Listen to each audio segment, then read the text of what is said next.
De quelle façon les crises politiques peuvent-elles modifier ou bouleverser les existences et les trajectoires des jeunesses africaines? La réponse à cette question, vous la trouverez peut-être dans Je remercie la nuit, le nouveau roman de Véronique Tadjo. L'écrivaine et poétesse ivoirienne est notre invitée ce soir. Bienvenue et merci d'être avec nous, Véronique Tadjo.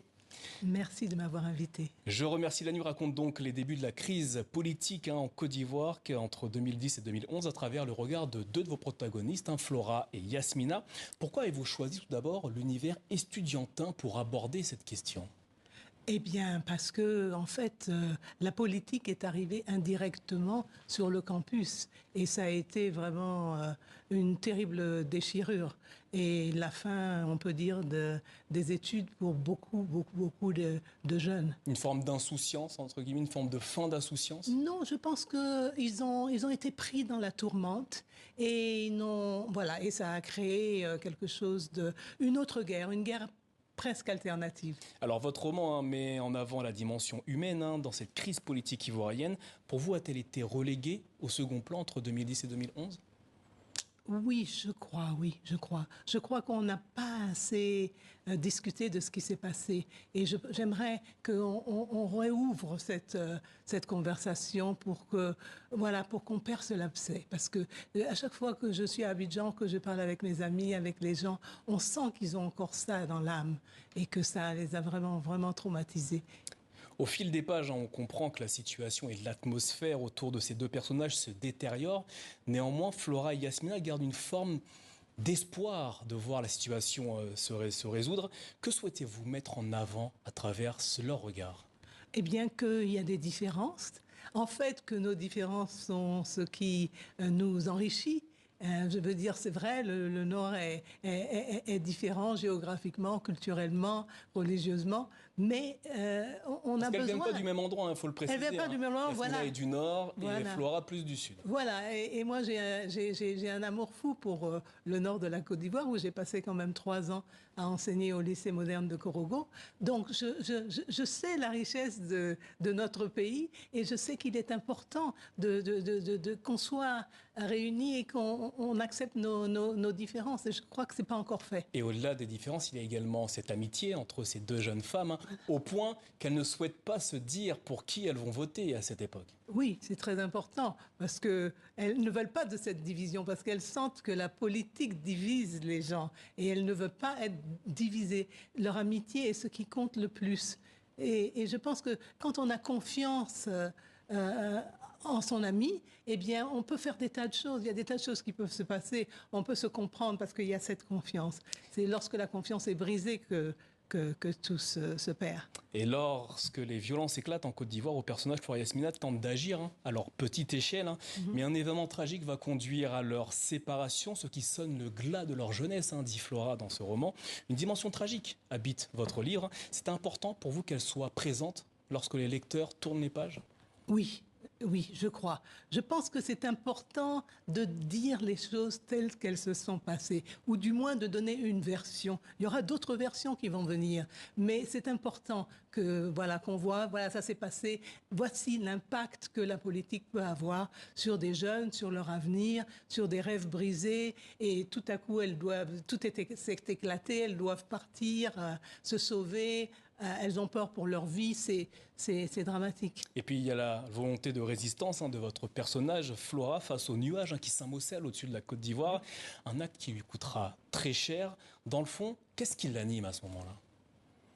Elle ne veut pas de la guerre. Elle aime trop son pays.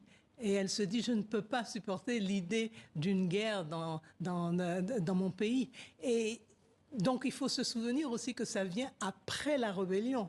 La crise post-électorale en Côte d'Ivoire est quand même issue de cette rébellion qui avait déjà divisé le pays carrément en deux. Donc, elle se dit, je vais perdre mon pays et elle a peur. Et pour elle, il n'y a qu'une chose, c'est que cette guerre-là n'arrive pas. Alors, cette crise politique va conduire à son exil en Afrique du Sud, dans la deuxième partie de l'ouvrage. Pourquoi avoir introduit dans votre roman cette notion de déracinement ? Parce que, en fait, les gens peuvent rester sur place et être déracinés et ne plus reconnaître leur pays. L'exil, c'est Voilà, c'est une autre vie qu'on essaie de reconstruire lorsqu'on n'a plus, on a perdu l'espoir dans son propre pays. Et c'est ça qu'il faut éviter. Il faut que l'espoir reste toujours dans le pays parce que sinon, les gens vont chercher à s'exiler ailleurs. Et comment on peut le leur reprocher? Ce sont des étudiantes. Elles ne peuvent plus étudier. L'université a été fermée 2 ans. Pendant 2 ans, qu'est-ce qu'elles font? Elles vont au Togo, elles vont au Ghana. Tout le monde cherche à continuer ses études. Donc, c'est ce que finalement Flora va faire. Elle va Et page continuer. 155, Yves, un des camarades de Flora, cite Alpha Blondy, le célèbre artiste ivoirien. Si vous dites que vous avez compris l'histoire politique de la Côte d'Ivoire, c'est qu'on vous l'a mal expliqué. Si on vous l'explique bien, par contre, vous n'y comprendrez rien. Véronique Tadjo, près de 15 ans après les faits, est-ce que vous avez compris les convulsions politiques de 2010-2011 ? Ça m'a pris beaucoup de temps pour écrire ce livre. Beaucoup de temps et beaucoup de recherches. Et après, il a fallu vraiment élaguer énormément. Et non, j'ai toujours pas compris. J'ai toujours pas compris, pour dire la vérité. Mais c'est quelque chose sur lequel on doit réfléchir parce que justement, on n'a toujours pas compris comment ça a pu se passer. Parce qu'il y avait l'aide de tout le monde, j'allais dire du monde entier. Et voilà, ça s'est passé sous nos yeux. Donc, il faut qu'on continue à chercher pourquoi ça s'est passé. Et peut-être qu'à un moment donné, on ne refera pas les mêmes erreurs. Pensez-vous que la littérature peut changer la trajectoire politique d'un pays ? Non, je ne pense pas. Mais par contre, ça peut continuer une conversation. L'an prochain, une présidentielle est prévue en Côte d'Ivoire. Alassane Ouattara est présenté comme le candidat naturel de son parti, le RHDP. Et Laurent Gbagbo n'a pas dit son dernier mot. Il s'agit des deux protagonistes de la crise 2010-2011. Aujourd'hui, êtes-vous sereine à l'approche de ce scrutin ? Non, pas du tout. Pas du tout. Qu'est-ce qui vous inquiète ? Moi, ce qui m'inquiète, c'est que tout ressorte. Voilà, toutes ces rancœurs, toutes ces choses qui ont été tues ressortent. Déjà en 2020, il y a quand même eu des violences. Donc, si à chaque élection, on doit trembler, on doit aller se cacher, on doit chercher à faire des stocks dans la maison pour avoir de la nourriture, c'est pas normal.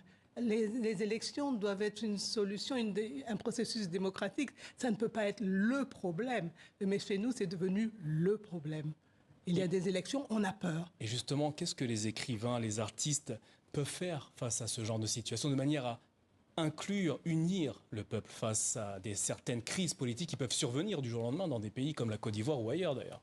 C'est peut-être essayer d'ouvrir les yeux, de dire aux gens, regardons-nous nous-mêmes en face, ce que nous sommes, ce que nous avons fait, là où nous avons échoué, là où nous pourrions mieux faire.